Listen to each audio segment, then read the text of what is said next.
অনেকটা দেরি হয়ে গেছে আজকে খাবার খেতে। আজকে গিয়েছিলাম ডক্টর চেকআপে, সেখান থেকে ফিরেছি। এসেছি আমার বোনের বাড়ি, মানে যেখানে চেকআপে গেছিলাম সেখান থেকে আমার বোনের বাড়ি খুব সামনে। তো অনেকটা বেলা হলেও তবুও খাবার ভিডিওটা দিলাম, কারণ আমি আজকে বোনের বাড়িতে এসেছি। দেখো কী দিয়ে ভাত খাচ্ছি বা বোনের বাড়িটা কেমন, একটু ছোট্ট ভিডিও শেয়ার করছি তোমাদের সাথে। আমার বোন খুব সাদামাটা রান্না, কিন্তু ভীষণ আনন্দ করে রান্না করেছে, থেতিয়ে গুছিয়ে খাবারটা দিয়েছে। সবথেকে ভালো লাগছে, এত মায়া যত্ন করে সহকারে রান্না করেছে। আর দিদি এসেছে তো তার কী আনন্দ, সেই জন্য দেখেছো কত সুন্দর করে সাজিয়ে গুছিয়ে খেতে দিয়েছে। এটা আমার খুব ভালো লাগছে।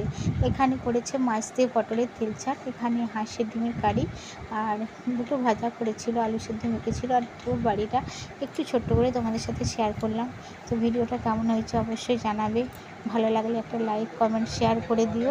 দেখো কত সুন্দর করে গুছিয়ে রেখেছে। ও একা হাতে কাজ করে, কিন্তু খুব সুন্দর করে কাজ করে। তো সুন্দর একটি ছোট্ট ভিডিও দিলাম, অবশ্যই জানাবে কমেন্ট করে। এইরকমই হয়। আজকে ডক্টর চেকআপে আছে বলে আমার বোনের বাড়িতে চলে এসেছি। কি সুন্দর সাজিয়ে গুছিয়ে আমাকে রেখেছে। সব বোনেরা এইরকমই হয়, তাই না? প্রত্যেকের বোন ঠিক এটাই যত্ন করে।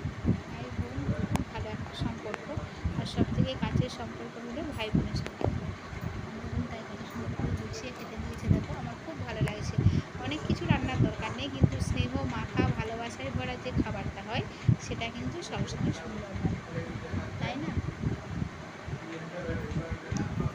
খুব অল্প রান্না, কিন্তু খুব সুন্দর সাজিয়ে পরিপাটি করে একটি সুন্দর সাজানো থালি।